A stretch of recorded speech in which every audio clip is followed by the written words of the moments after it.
Alright, what's up guys? Today's video is going to be a Hearts of Iron tutorial.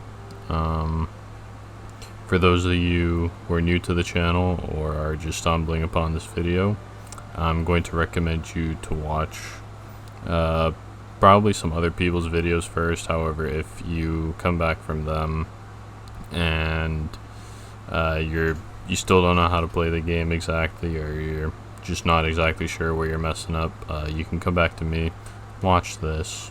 Hopefully I can help you out. Otherwise I'm going to be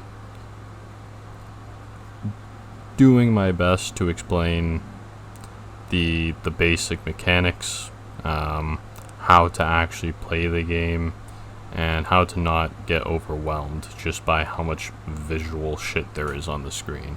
I will admit, when you first play the game, there is just a lot, or your friend might be talking about it and you look at it on Steam and you're like, damn, it's a fucking map game, how am I gonna get into this? Trust me, it's fun as fuck.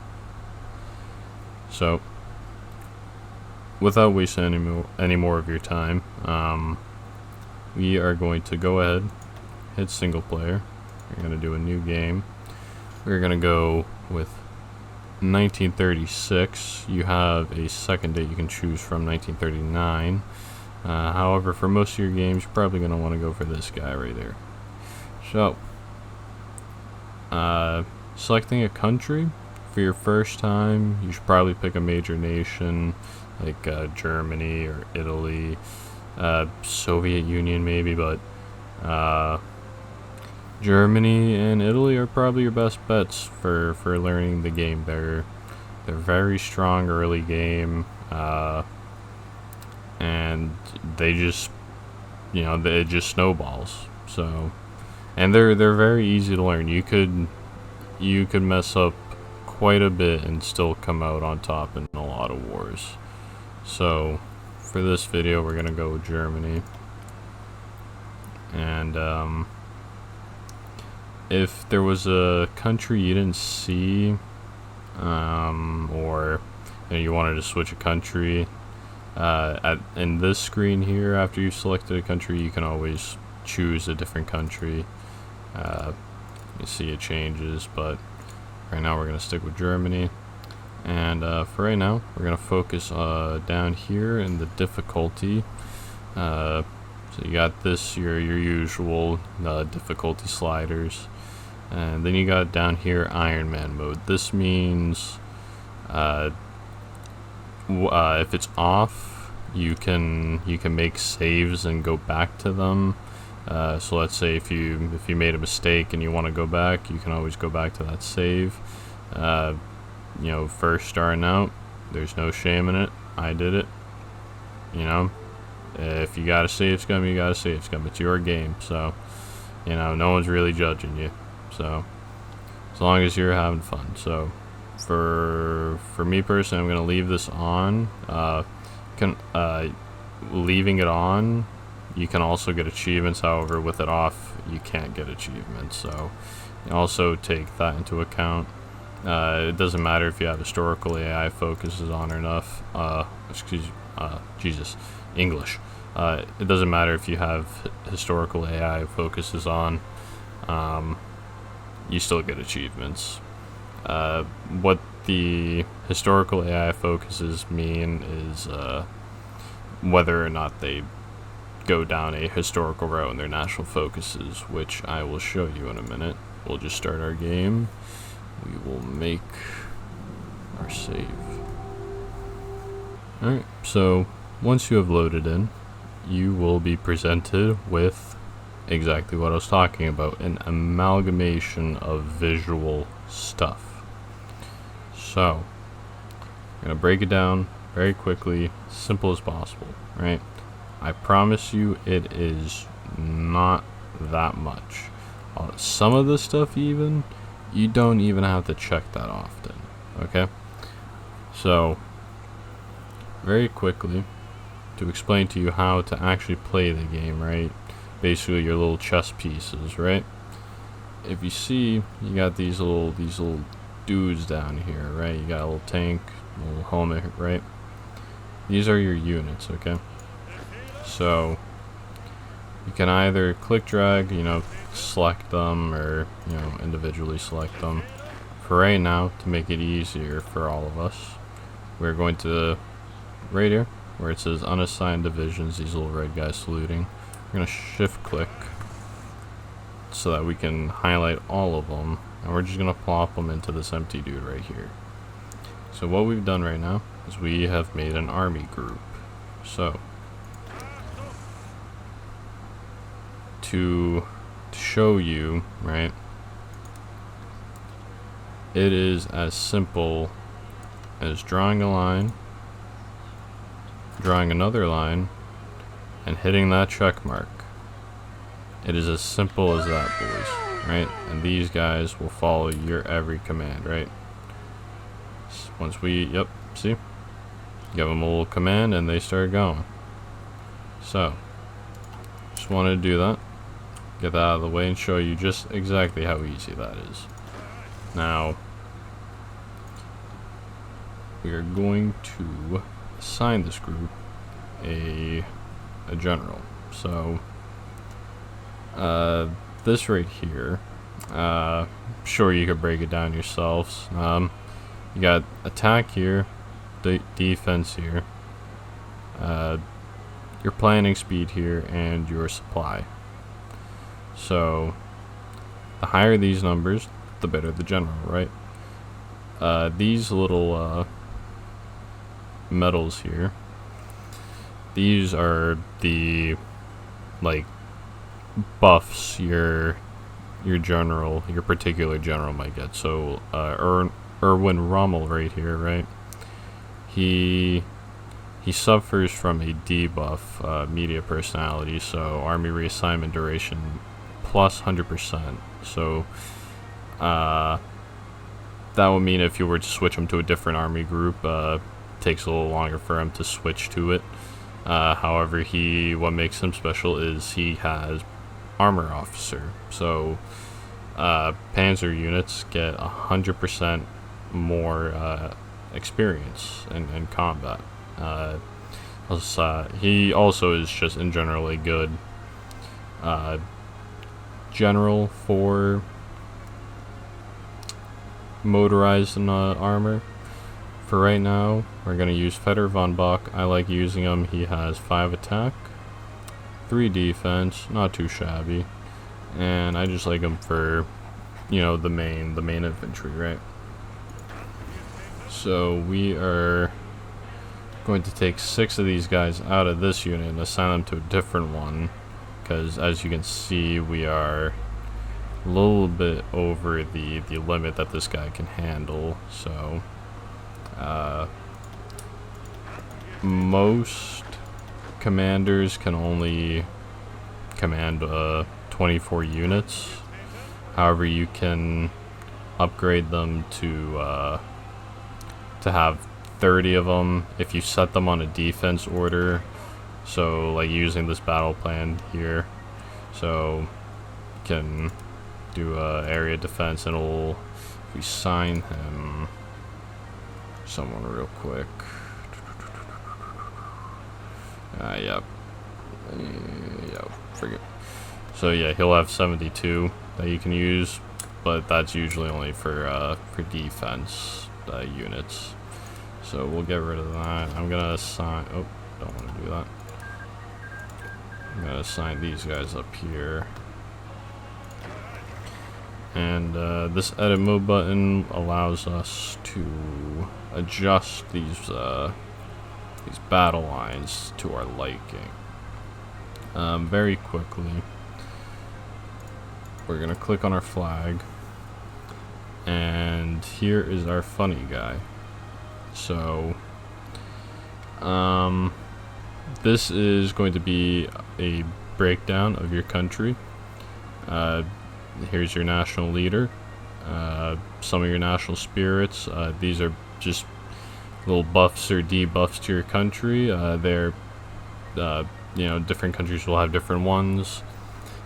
This right here will display what faction you're currently in. Germany, we're in the Axis faction. Tells us we're fascist. Right here, this just tells you the political makeup of your country.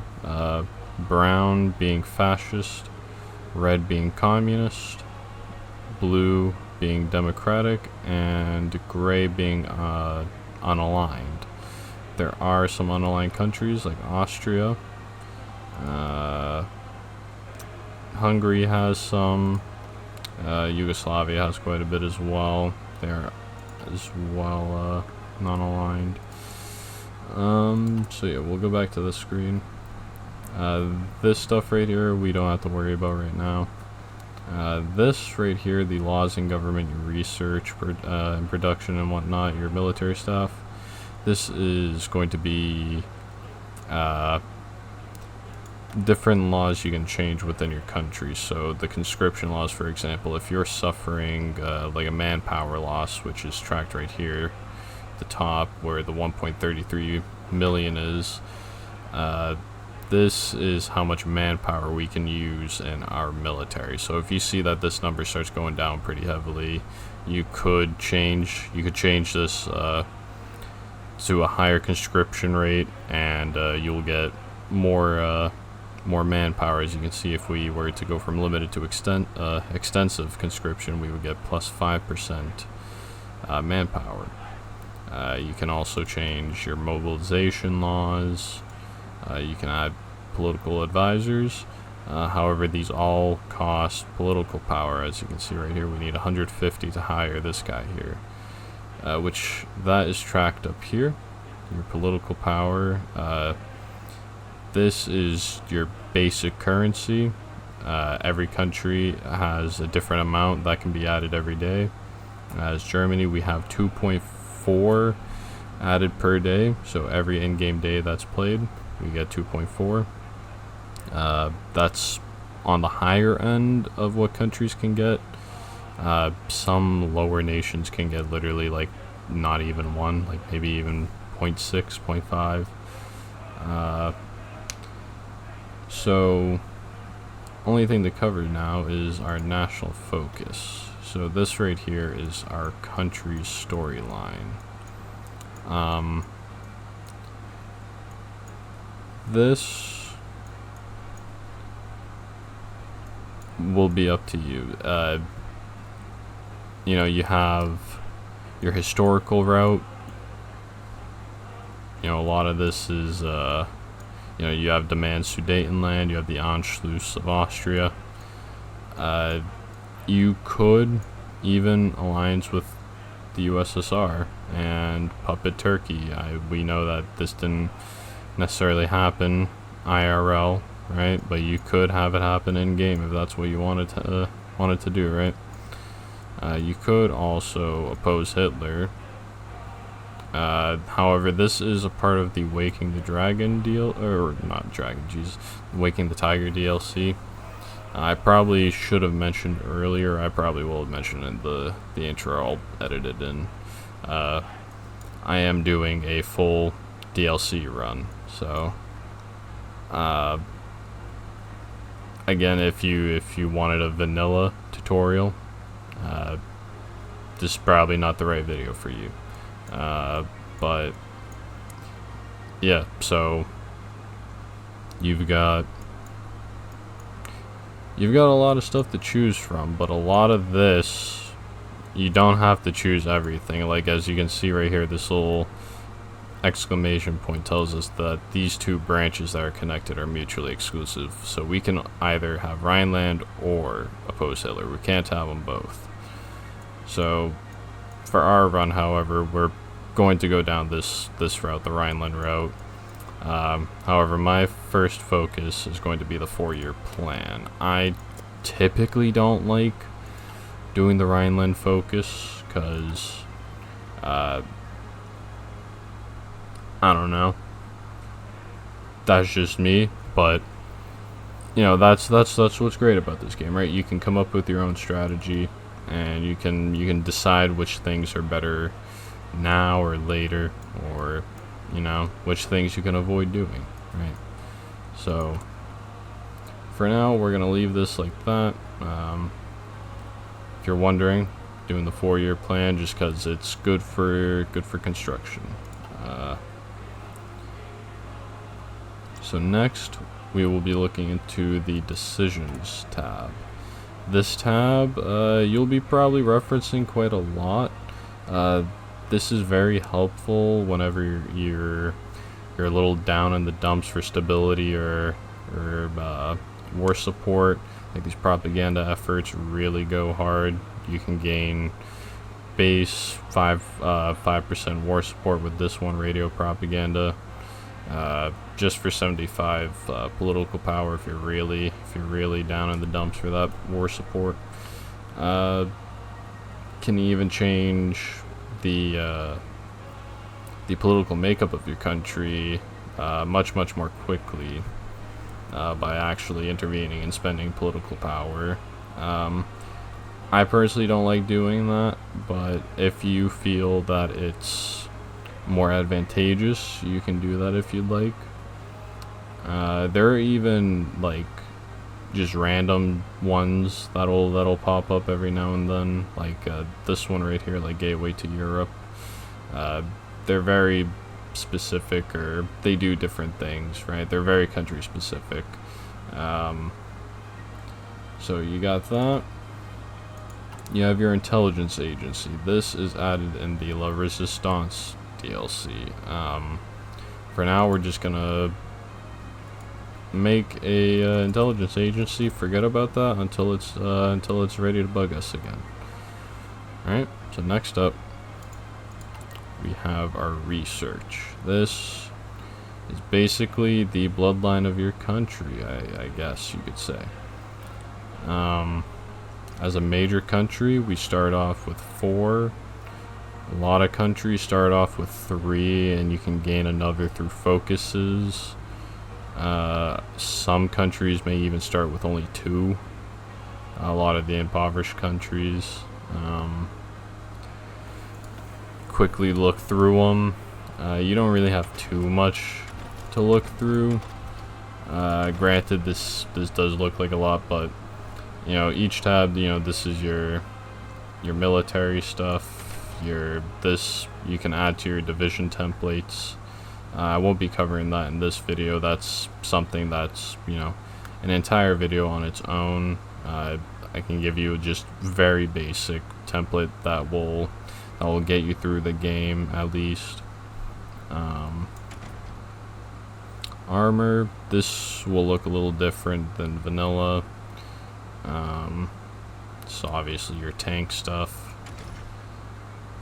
Here in your artillery, you got your naval stuff. Got the naval support stuff. This is in the Waking the Guns DLC or whatever. Yeah. Air. You got your air support stuff, your fighters and whatnot. You got your electronics here. So start off every game, I like to do this one first just to add plus 3% research speed. This screen is basically, you want to keep up with a little bit. You know, you got your atomic research, you know, that's obviously really fun, you want that. But this right here, the tree expands down to basically just adding on to your research speed bonuses. So for right now, we'll click on that and go to the next one. We'll go to industry, last tab, and this is your industry side, your construction side. This will help your factories produce stuff better and faster, and possibly if you don't really have access to it, or in Germany's instance, we probably should be researching our oil stuff, because we won't have a lot of friends to trade oil with, and we should be making our own oils. But time being, every game you basically want to start with this one right here that we just clicked. We also want to do basic machine tools, and I like to do construction 1, and then the last one I like to do in the military. So That's the spread for right there. So next up, we got diplomacy. So this tab is actually a little useless actually, because instead of pressing this and being confused why it's doing that, right? What you can do is just right click a country, right? Because it's basically that. It's literally highlighting the tab anyways. So you can actually just right click a country, and what it's trying to do is it's trying to show you how you can interact with this particular country diplomatically, right? So we have choices like justifying a war goal. Since we're a fascist country, we can just outright justify a war goal, and through that we can then declare a war. Other countries are going to have to play by different rules. They might have to wait for world tension, which is this globe right here. It's at 0%, but they might have to wait for a certain percent to hit before they can start declaring war or justifying for wars. You can't just outright declare war on certain countries unless it's through focuses or however other means through in-game. Otherwise, the main means of doing it, if it's not through focuses or any other means, is going to be justifying war goal. You can guarantee their independence, or you can even ask to use their territory to move your troops or to resupply your ships at. And there's tons of other options, right? A lot of fun you can have. Trade screen. This right here shows you your resources. So green equal good. Yellow means that we're producing enough, but we're also buying some. So it means that we're buying too much, or we're buying more even though we have enough already. I'm gonna leave that there because I actually know that that's actually enough right there. But that's basically telling you that, you know, you're already producing this stuff and you have enough, and right, it'd be easier to actually show you in this screen, because in your production screen, this is what your resources are going to. This is what your country is producing, right? Your rubber, right? Obviously, we're producing trucks, planes, and shit, right? But we don't have any rubber for this, so we should probably go into trade, filter by rubber, and typically we don't want to buy from you know, our enemies, but for right now we're just gonna buy from the Dutch. Screw it. But that's that screen for you. Construction. So this right here is going to be what your civilian factories are producing. So your civilian factories are going to be producing the infrastructure for your country, you know, some other stuff up here. Civilian and military factories, dockyards, refineries, fuel silos, and eventually they can start building nuclear reactors or missile silos. You can build some forts or railways to help with supply. You can even make supply hubs. It'll even conveniently transition to different types of maps, which are in the bottom right corner. You can play with this on your own. This top right one here is your supply map mode, by the way, and then these right here are going to be your main ones. These four right here. You got your default one, which is going to be like your infantry and just in general what you're going to be looking at the most. You got your naval map, and then your air force map, and then you got your operatives map, which is our agency stuff, which we'll get into in a minute. So this is your construction. Just quickly set it up and show you what we're dealing with. So currently we have 30 factories to work with, and However, only 15 of them or 16 of them are working. That's because if you hover over it, it will give you a breakdown of what it's being used for. So some of it is being subtracted for special projects, which is the intelligence stuff. Imports are going to be taking control of the factories. So I should have mentioned that every trade you make, it's like 8 units or whatever material you're buying, equals 1 factory that you have to give up for that use, as well as convoys if it needs. However, consumer goods is something that you're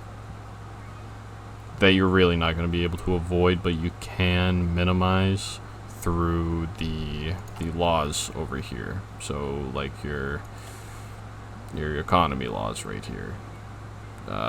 So if we went down to war economy, it'd be minus 5% consumer goods, but we still have to give a decent chunk of our factories to the consumer market.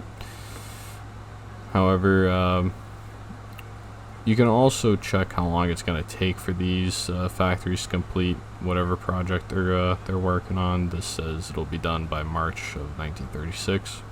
That's cool, and so I'm going to quickly set some up. If you want to copy this, go ahead. I'm just going to be setting up just some civilian factories. Very early game, you want to be doing this.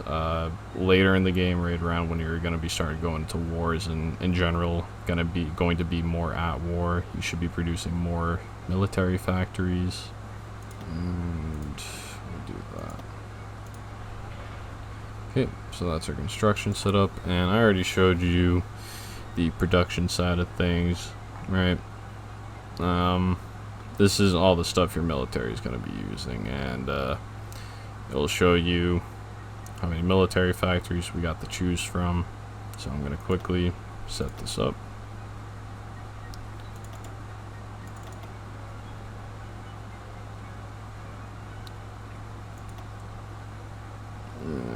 I honestly can't remember what is the real ideal way to set this up, but I think I'll get rid of that.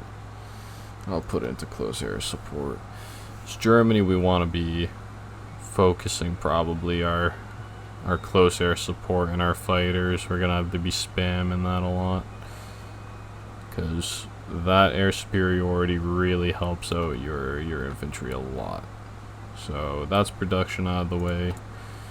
Recruit and deploy. So this is where your manpower is gonna come in. So if we look, every time I train a new division, my manpower is gonna go down. So if we add unit, manpower is gonna go down, right? It's gonna cost manpower to recruit more people. So just keep that in mind. So if you're wondering, you should set a location to them when you're training all the time, and it should always be the capital. That is where your supply is going to be the strongest, and it's going to flood out to the borders. So always set them in the capital, because they get more supply, and the more supply they have, the more consistently and faster they train. So this gray little thing here, we can select that and select a battle plan. We're going to select this 6 here, so that once they're done training, they'll go straight to this battle order here and start filling up his ranks. These little bars, they're telling you supply, how much supply they have to train, and then the progress bar. If you read, they will be suffering manpower losses and experience losses the less trained they are. We want to send them out ideally when they're fully trained, but if need be, there will be times where you might need to just pump manpower out and have them finish their training out in the field. But you know, you gotta do what you gotta do sometimes. So that's that screen for you. Logistics, you really don't have to check this that often. you can always check in just to make sure, how much, what you're producing, how much of it you're producing each day, and how much of a deficit you're at. The red means, we're at a deficit, we don't have a lot stored, and we're actually in need of this equipment. And, green, +2, this is how many we have in surplus, how much we have in stock. So yeah, that's green. Officer Corps, we'll be getting into that when we start messing around with that. And yeah, that's literally it, guys. That's basically all you need to know. And we can literally just basically hit start game from here. The only other thing I need to cover is, stability. Sure, you know that. And your war support. Sure, you know enough about that. Stability, you want to keep that up. War support, you want to keep that up. When your stability starts going down, you start facing strikes and riots, and your stability will start to tank, and you could risk civil war. Your war support, you want to keep that up as much as possible. The lower it is, the worse they're going to be in combat. As you can see, the surrender limit is going to be much lower, or I mean higher actually, and they're just not going to be as good. And as you can see, we're going to lose stability while we're at war, so you want to keep that in mind. You have your manpower. This keeps track how many factories you've got. This keeps track of how much fuel you have and how you're doing on fuel. This is your logistics, basically how good your supplies are. And just quickly show you, this is your supply map again. Alright, blue and white means good. The hotter the color gets, the worse. So there's that. And then you got your convoys. I'm sure you know how those work. They're only used with trading if you don't have like a natural land border with them. So like the Dutch East Indies, they're all the way over here out in Asia. So we do need to use convoys to get over to them because we obviously don't have a land border with them. Otherwise they are used for naval invasions or transferring your troops from place to place. So, and that, you have command power, which that is used for upgrading and promoting your generals. And then you have your Army, Navy, and Air Force experience, which is gained over time when your Air Force and the respective whatnots, when they actually do stuff, when they train, or like when you hit an exercise order, which is not ideally, or in general, you'll get those over time when they're actually being used, and those can be used as currency for doctrines and this stuff right here. So that's that, and we can literally hit play. And this is your you can set your game speed under here, just to let you know. Typically want to go in slower modes when you're at war and you gotta really micromanage stuff, but right here, you're just waiting for stuff to happen, you're just blazing through. You can set it on max. It's alright.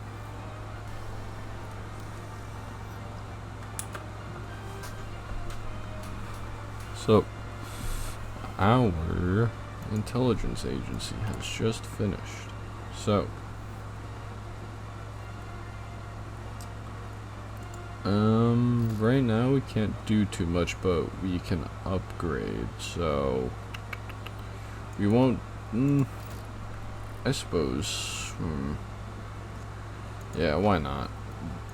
Intelligence agencies are actually pretty useful, and you'll probably have to watch your own, oh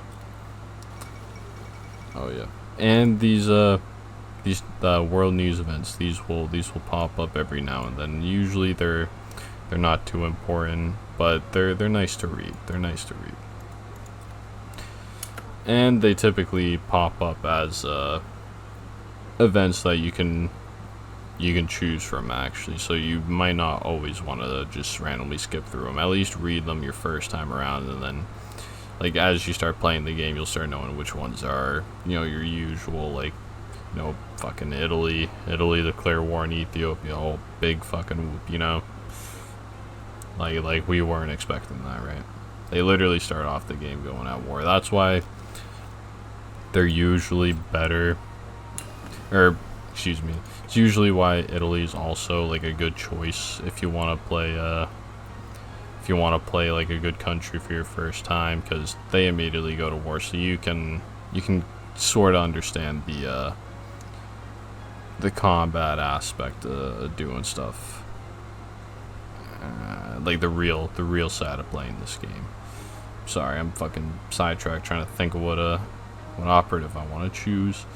I'll just do this one. So yeah, you can recruit intelligence operatives. You gain more through certain guys, like a political advisor. We can hire this guy. We can get another slot. Being in a faction with more people will add more slots, and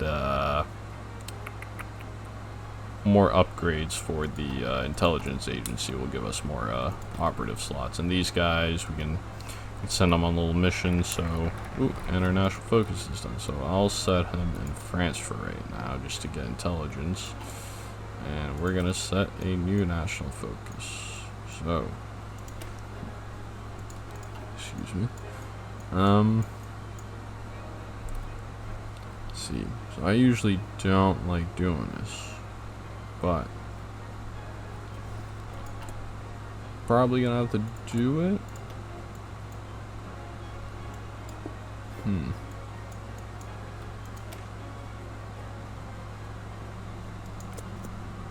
Here, we'll just do that.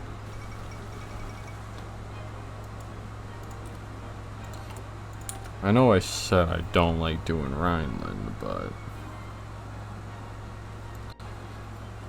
I really haven't solidified my strategy, because I'm not sure if I want to try and go for a defeat the Allies by 1938 run for this video, just to show you guys, but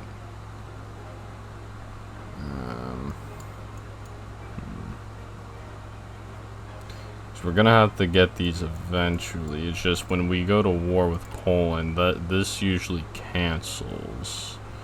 I don't know. Yeah, that's fair. Alright. So we're gonna justify a war against Poland right now. And, like, literally right out of the gate. Check our logistics. Coolio. Rhineland is finished.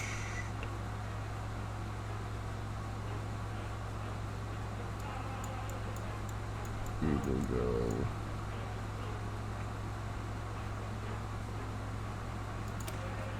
Do autarky for now. And we are rolling in the political power right now, so we should probably be spending this. So that's how long that would take. So I'm gonna spend this on some advisors real quick. Let's see. So I'm gonna do Silent Workhorse because he is good. That extra 15% political power gain is actually pretty huge, not even gonna lie.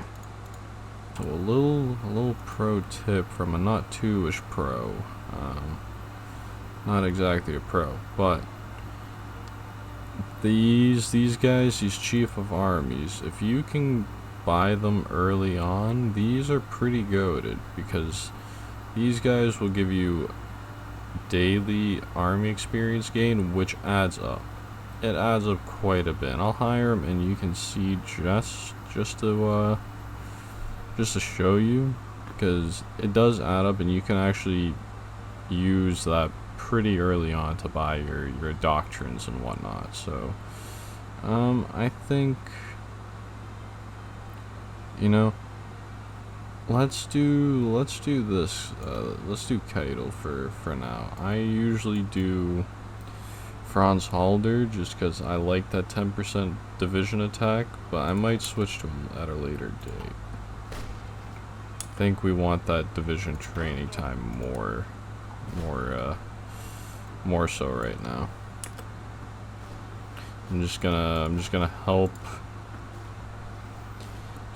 the Spanish finish off these encirclements by the port, because that will reduce their manpower drastically on the commie side of things, and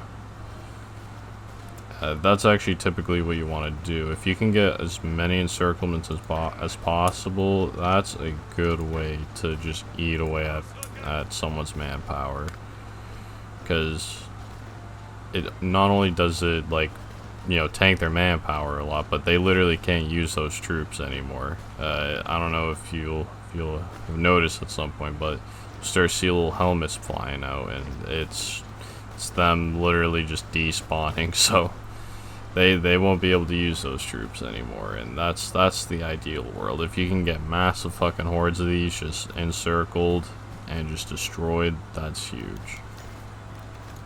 And I'm freeing these guys up to go join the main front line, so that's always good. So since we have a second operator, I suppose we will start to do some of the intelligence stuff. So right now we're just gonna do another upgrade. We're gonna do we'll do passive defense for now. I'm sure there's better ones, but we're gonna do prepare collaboration government. This is a really good one to do. This will bring down their surrender limit. If you can see, increased collaboration in France 30%. So when this ends, you will see exactly why I like this so much, because it does bring down the surrender rate while at war. You'll see what I mean when we actually go to war with Poland. Granted, it would have been, you know, a lot better if we did it with Poland to bring down the surrender rate so that the war goes quicker, but I mean, it's gonna go quick enough anyways. So I'm more concerned about getting France out of the picture like mad easy, just so that I have more time to set up a naval invasion into Britain. So now is probably about as good as a time as any. We'll get back to finishing up in Spain. Actually, we'll help them break through this one tile here if we can. We'll edge it out to these last 10 days, I suppose. If not, I mean, fuck it. They'll have to take it themselves, and we'll come back to this later. Yeah. These are me a little.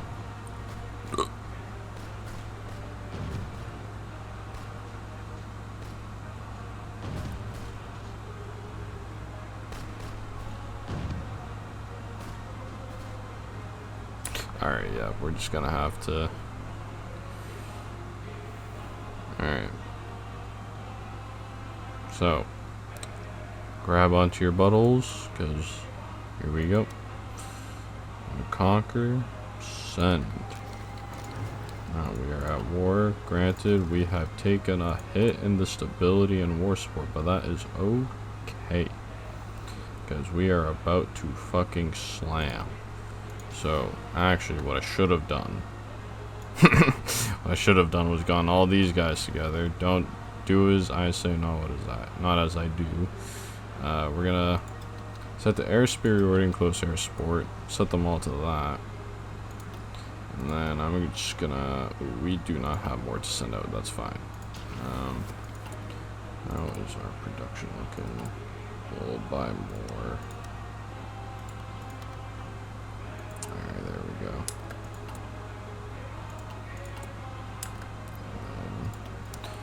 We'll set all these guys to start going, and These all should light up green? Yeah. So Poland is literally a war where you can let this go on its own. You could 5-speed it, and I mean, you'll just annihilate. You'll eat up Poland.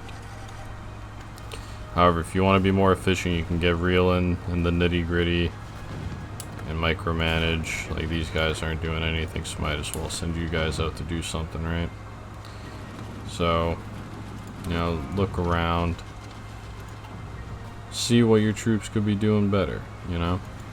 Yeah, these guys are all set on aggressive. I like to set the battle plans to aggressive, because they'll move to the next tile and continue to attack without waiting for support. And even with that fucky wucky, we still have pretty good air superiority in the region.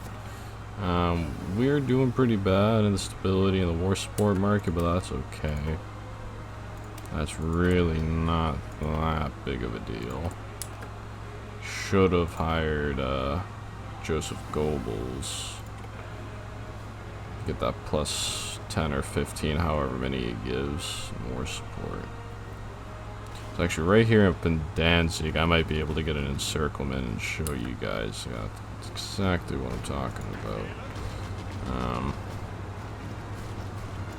Yeah, how about we say we do that, and then you continue over there.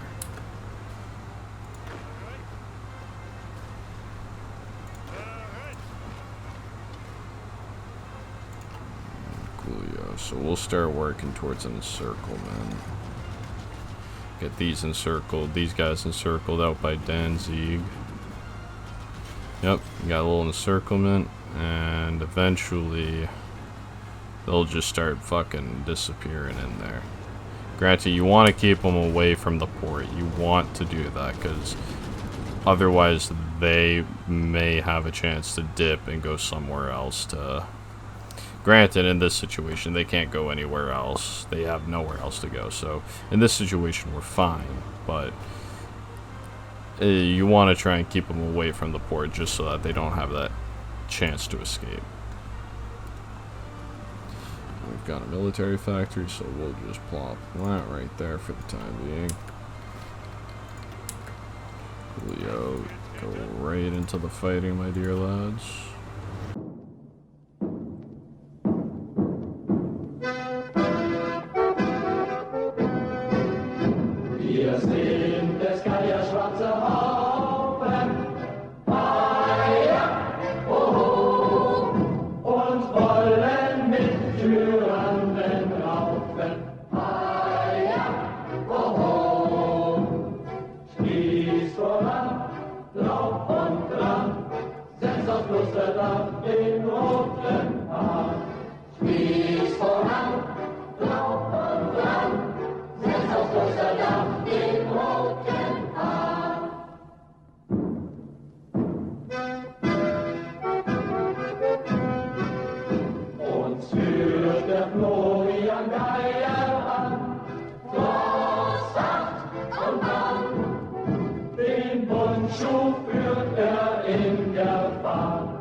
And if we hit this little explosion, this little Michael Bay effect here, right?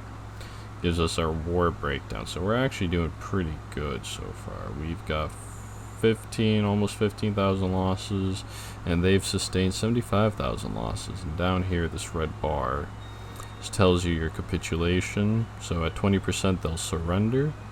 So we're doing pretty good. We're doing pretty good, actually. And see, even with a fucky wucky like we did earlier, we still got it. Could it be better? Probably. Are we perfect? Fuck no. My forehead has more wrinkles than my own brain does. Think I'm gonna do anything perfect? No.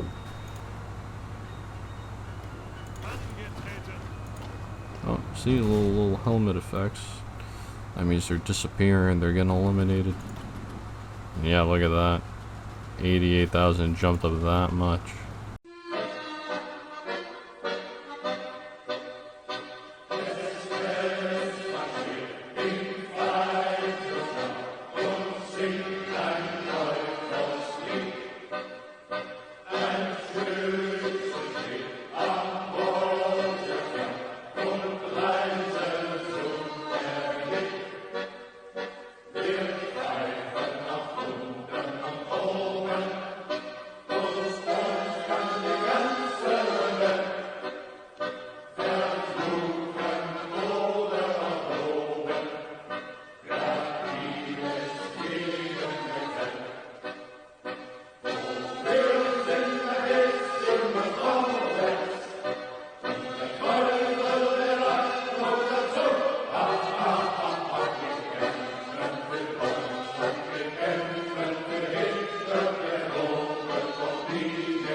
And there we go. So, welcome to the Peace Conference. Here, we will be taking their navy. And, most importantly, we take Poland. And that's it, guys. We've taken Poland. There were other options too. You could puppet them, but for the sake of right now, we're just gonna take them. Just gonna take them. It's a little bit overdue, but I'm gonna do this now. Head into template designer. I'm gonna do an entirely new division. We're gonna add military police, and then we're gonna add, yeah. Wait. Yeah, cavalry. So I think we're gonna do 2, but so this is what you want. I'm gonna name them Gary for garrison. This will be your garrison units. If you come over here to occupy territory, military governor's fine. Just want to switch this to Gary because, as you can see, from the regular infantry division, you know, we're using a lot more manpower than this, and we're producing a lot more suppression per you know, unit. This is really giving the most suppression, which gives less resistance to our occupation. As you can see, the lower it is, the better, because we get more resources out of them, more factories out of them, and it's just all in all good. Typically, you want to puppet stuff to achieve the same effect, but to a greater, to a greater distance. But in this case where you just want territory, you need it, right? This is what you need to do, if that makes sense. So I'm gonna do that. I'm gonna leave it on military governor for now, but we're gonna have to change it to the Gary. Another tip I will give you is, while we're here, I'm gonna change our units up. We're gonna change these to a 24 with division with some artillery. It's gonna be pretty good and pretty standard. We're gonna slap some support anti-air for those bad boys, and that'll be good for now. That'll have to be good. Can update this later, but that is what we want to do. Alright, so I believe this concludes the video. I think I've covered everything I could before this video gets extremely long. An hour is already too much to ask for, but yeah, off camera I managed to take Czechoslovakia through focuses. Right now we're demanding Slovenia from Yugoslavia, but yeah, we managed to get Czechoslovakia through focuses and really just get as much land as possible without unnecessarily starting World War II too early. And I already set up where I want my armies to go for right now. Set some up in Yugoslavia for that. That should start World War II. I got some troops on the Maginot line just so that that's defended. Not going to be able to break through that necessarily. If you went with a different strat, like a tank buster, or fortress buster, sorry, like a bunch of tanks, go straight through the Maginot line, just eat that up. But the classic old Germany playbook, we're just setting up battle plans to march right on through the Benelux region, go straight through the Ardennes forest. When you do this, you're going to want to go one at a time with these countries, like declare war on Netherlands first, take that, set up all your troops on the Belgian border, and try and focus like maybe 6 or however many tanks, like around 6 or 10 tanks in here, and assign them under Erwin Rommel, and just have these guys just spearhead right on through the coast, get around here, maybe up to Dieppe and Le Havre, so that you can just turn around and go straight for Paris, and hopefully by then the main army will have broke right through Belgium and be on the doorstep of Paris anyways. And basically, as soon as Paris falls, France capitulates. So yeah, you do that, and the rest is up to you, really. I like to do a naval invasion to UK, but that's enough chitter chatter for me. If this was a good tutorial, if you liked it, please leave a like. Even think about subscribing. You don't have to. I don't have a gun to your head, but do it if you feel like it. Comment what you thought, and thank you for watching.